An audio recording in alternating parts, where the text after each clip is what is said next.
Hello भाई। तो स्वागत है आपका मेरे यूट्यूब चैनल मैथमेटिक्स एनालाइज्ड में, ठीक है, जिसमें हम बात करने वाले हैं रिलेशन एंड फंक्शन का जो चैप्टर है, चैप्टर नंबर फर्स्ट है जो क्लास 12th का, उसके बारे में चर्चा करने वाले हैं। ठीक है, जिसमें हम केवल आज इंपॉर्टेंट क्वेश्चंस की बात करेंगे जो प्रीवियस ईयर में पूछे गए हैं और उनके आगे भी पूछे जाने के चांसेस बहुत ही ज्यादा बन जाते हैं। ठीक है, हम इस तरह के क्वेश्चन लेके आए हैं आपके सामने, इसमें से पूरा चैप्टर कवर होता है। ठीक है, तो देखिए सबसे पहला क्वेश्चन इस तरह है, check whether the relation are defined in this set 1 2 3 4 5 6। ये कोई आर दिया है, इसमें कोई रिलेशन है, तो ये रिलेशन क्या दिया है ए और बी में, b = a+1 is reflexive symmetric and transitive. जो ए और बी की वैल्यूज हैं वो कहां है, आर में। ठीक है, रियल नंबर से हैं, तो आपको क्या करना है, ये देखना है रिफ्लेक्सिव है या सिमेट्रिक है या ट्रांजिटिव है या कोई नहीं है, ये देखना है। ठीक है भाई, तो देखिए सबसे पहले लेट माना a ये सेट है, क्या सेट है, 1 2 3 4 5 एंड 6। ठीक है भाई, तो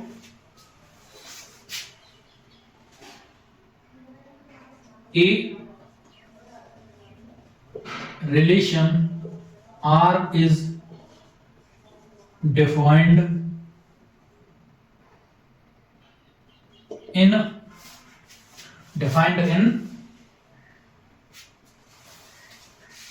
ए एज, जो ए रिलेशन है, जो रिलेशन आर है वो किस तरह डिफाइंड है ए सेट में, देखिए वो इस तरह डिफाइंड है, are = a, b, b = a+1। ठीक है भाई, इस तरह डिफाइंड है आपका। तो मैं सबसे पहले बात करता हूं, कहने का अर्थ ये है, अब आपको सबसे पहले क्या चेक करना है, रिफ्लेक्सिव। रिफ्लेक्सिव चेक करने के लिए आपको क्या करना होगा, देखिए पहले में b किसके बराबर है, a+1 की, और एज यहां पे क्या है, रियल नंबर्स होना चाहिए कोई भी, और b भी रियल नंबर से ही आएगा। ठीक है, तो देखिए रखिए आप a+1 मैंने रखा,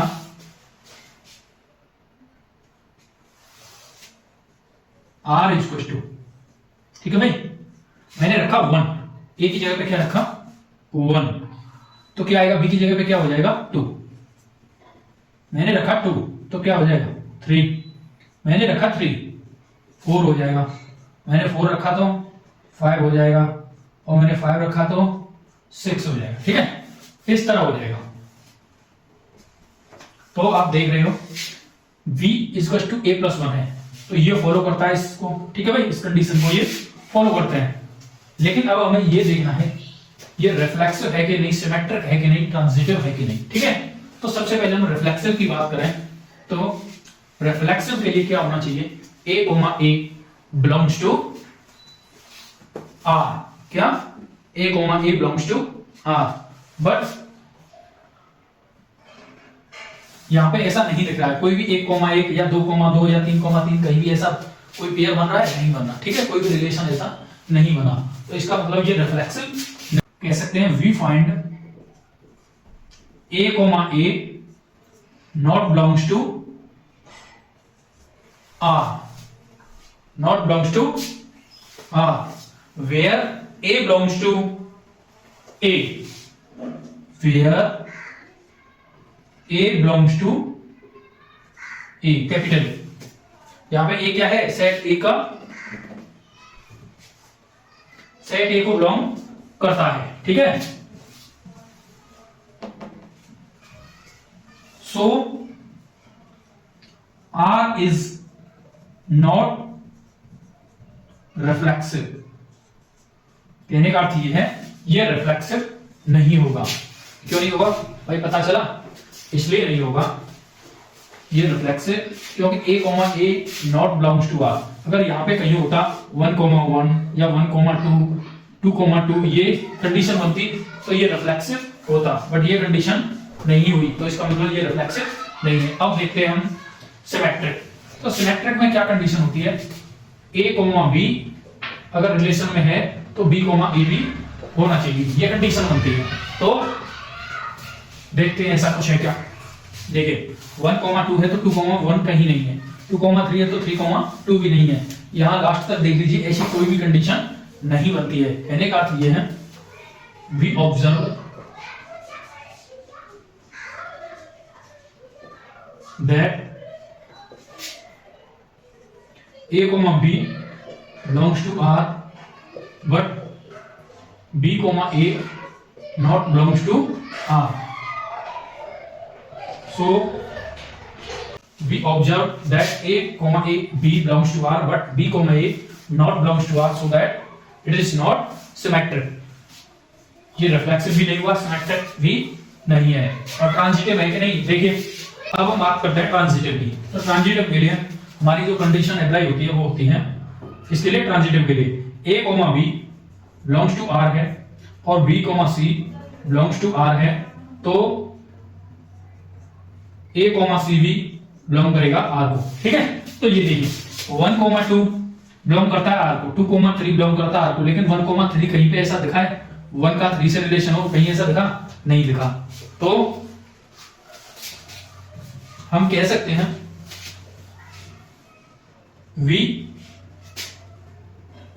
observe that a comma b belongs to R and b comma c belongs to R but a comma c not belongs to R, so it is not transitive. Right? It is not transitive. इस तरह ये question आपका solve हुआ। ठीक है भाई, देख लीजिए बहुत इंपॉर्टेंट क्वेश्चन है।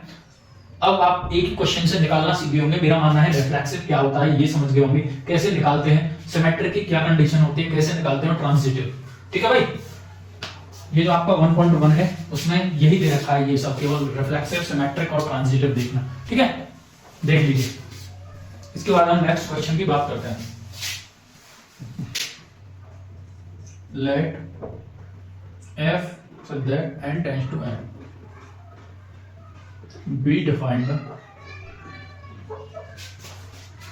y f is equals to n plus 1 by 2 and n by 2 if n is odd, if n is even, for all a belongs to n, n belongs to n, state whether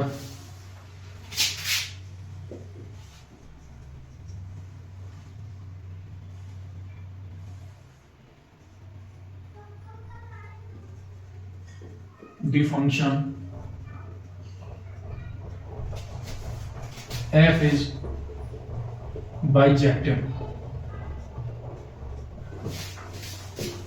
देखिए भाई solution है, question देखिए let f n tends to n, प्राकृतिक संख्या से natural number से natural numbers में defined है। क्या है, fn is equal to n plus 1 by 2 if n is odd और n by 2 if n is even. ठीक है, ये दे रखा है, और n क्या है, n नेचुरल नंबर्स को, स्मॉल n है जो नेचुरल नंबर्स को बिलोंग करता है। और आपको क्या बताना है, ये बाइजेक्टिव है कि नहीं। बाइजेक्टिव क्या होता है, बाइजेक्टिव होता है 1 1 एंड ऑन टू दोनों फंक्शंस हो। ठीक है, तो क्या होगा, बाइजेक्टिव। तो देखते हैं, सबसे पहले मैं लेता हूं, देखिए दो डायग्राम बनाता हूं ए बी।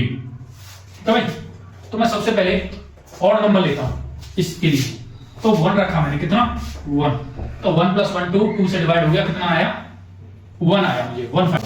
ठीक है, अब मैं रखता हूं यहां पे इवन नंबर्स 2 रखता हूं, कितना 2, तो 2 से कैंसिल हो गया, कितना आया 1, इसका क्या आया था ये, और इससे भी क्या प्राप्त हुआ, यही प्राप्त हुआ। अब मैं रखता हूं 3, तो 3 क्या है, ऑड नंबर, तो इसमें रखता हूं, तो 3 1 4, 4 का 2 से डिवाइड हो गया, कितना हुआ 2, मुझे क्या प्राप्त हुआ 2। अब मैं रखता हूं 4, इवन नंबर रखता हूं, तो इसमें डिवाइड हो गया 2 से, तो कितना हुआ, फिर भी 2 प्राप्त हुआ। ठीक है। इसका मतलब ये है मैं इवन नंबर भी रख रहा हूं और मैंने ऑड नंबर भी रखा, लेकिन मुझे यहाँ पे 1 फाइंड हुआ और यहाँ पे मैंने फिर 3 रखा इसमें और 3 ही इसमें रखा मैंने। क्या मैंने इसमें 3 रखा, इसमें 4 रखा, ठीक है, लेकिन फिर भी मुझे सेम रिजल्ट प्राप्त हुआ। ठीक है, क्या प्राप्त हुआ? Same result. ठीक है ना। तो इसका मतलब ये है भाई, हमारे जो बाइजेक्टिव के लिए हम क्या देखते हैं? 1 1 और ऑन टू देखते हैं, लेकिन यहां पे ये कंडीशन फॉलो नहीं होती, क्योंकि जो 1 1 आपका जो फंक्शन होता है उसमें एक इमेज का एक प्री इमेज होता है। ठीक है, एक इमेज का एक प्री इमेज होता है, लेकिन यहां पे क्या है? एक के 2 प्री इमेज है। कितने हैं? 2। तो इसका मतलब ये for every unit domain has not a unique image,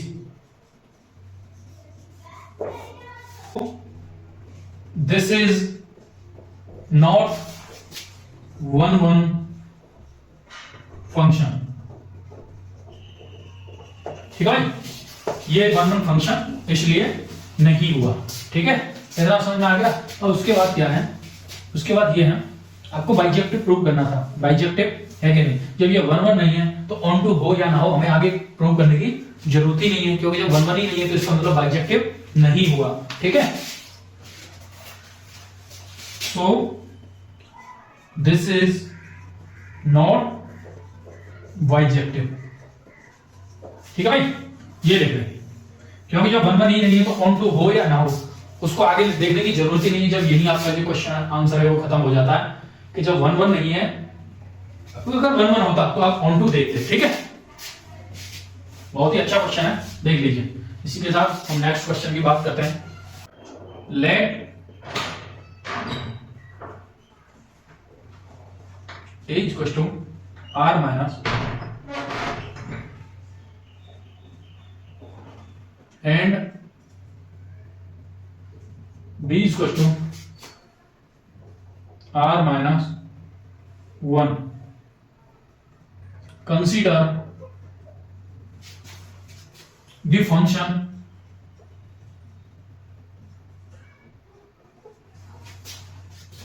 f such that it tends to be defined by fx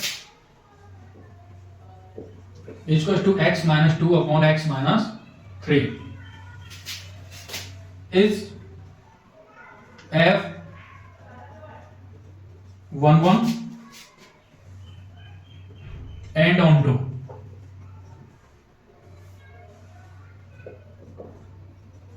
justify your answer. ठीक है भाई, ये है आपका। अब इसमें कहता है ये let A equal to R minus 3। A कोई सेट है जिसमें आर को हटा दीजिए, बी कोई सेट है जिसमें से आर 1 को हटा दें। Consider the function A tends to B. A से बी में कोई फंक्शन है, वो किस प्रकार है? जिसमें क्या रिलेशन है? F X equal to X minus 2 upon X minus 3 is f11 and on2। आपको देखना है 1 1 है और on2 है कि नहीं, और जस्टिफाई करना है अपना आंसर। ठीक है, तो क्या करते हैं? सॉल्यूशन देखिए। तो मैं क्या करता हूं, सबसे पहले 2 डायग्राम लेता हूं, क्योंकि मुझे पता है कि जो रिलेशन है वो ए से बी में है। वो किस तरह है? आर भाई, आर में क्या हो सकते हैं? कुछ भी 0 से स्टार्ट होता है। ठीक है, 0 1 2 3 4 5 6 जो भी लिखना हो, लेकिन आपको 3 नहीं लेना और 1 नहीं लेना है। ठीक है, बी में 1 नहीं आना चाहिए। तो देखिए,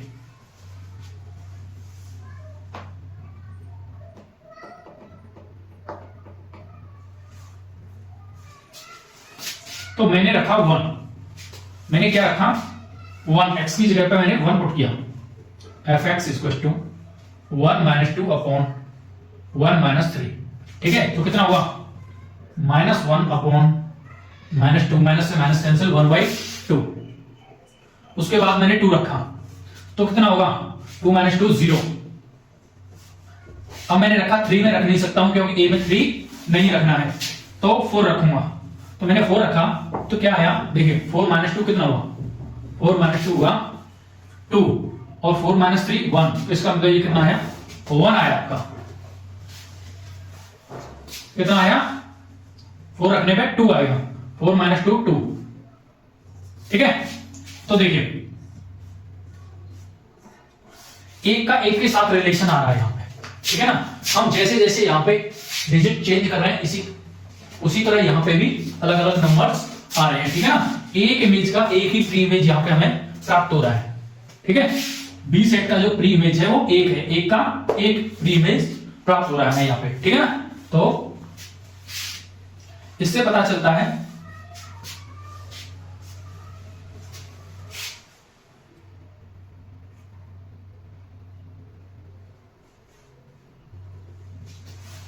for every unique domain has unique range, so function is 1 1। कैसा होगा फंक्शन 1 1 होगा क्योंकि एक का एक इमेज प्राप्त हुआ। मैं यहाँ पे क्या फाइंड कर रहा है किया हमने एक इमेज का एक ही प्री इमेज हमें प्राप्त हो रहा है, कहने का अर्थ ये है। तो वो कौन सा फंक्शन हुआ 1 1। ठीक है, तो अब क्या करना है आपको जस्टिफाई और करना है, दोनों को क्या करना है जस्टिफाई। तो सबसे पहले 1 1 को जस्टिफाई करूंगा तो ये कंडीशन होती है 1 1 में f(x1) = f(x2)। ठीक है भाई, तो देखिए मैं यहां पे रखता हूं तो ये क्या हो जाएगा x1 = x2। तो रखिए x1 - 2 upon x2 - 3 equals to x2 - 2 upon x2 - 3।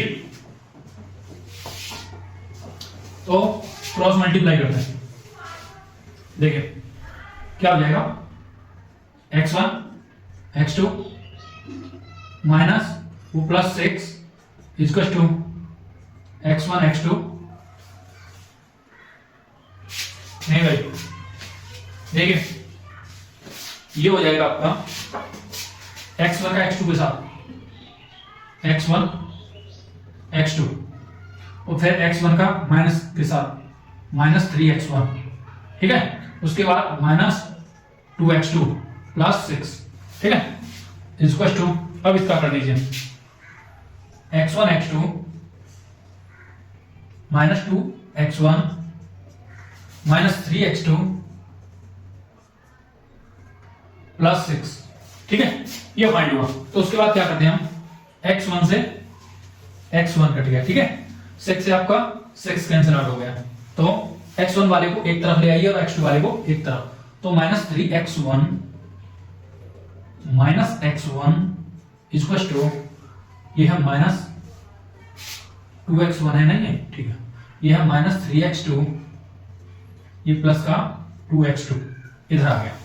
ठीक है, तो देखिए -3x1 ये प्लस का 2x1 है, इसमें से कितना बचेगा माइनस का x1 इक्वल्स टू ये कितना बचेगा माइनस का x2, माइनस से minus cancel x1 equals to x2 आ गया आपका। क्या आ गया x1 इक्वल्स टू x2। और यही आपको फाइंड करना था, ये जो आपका जस्टिफाई हुआ। ठीक है भाई, जो 1 1 फंक्शन है आपका इस तरह हमने जस्टिफाई किया। उसके बाद हम करते हैं ऑन टू फंक्शन को, इसे ऑन टू फंक्शन को। तो देखिए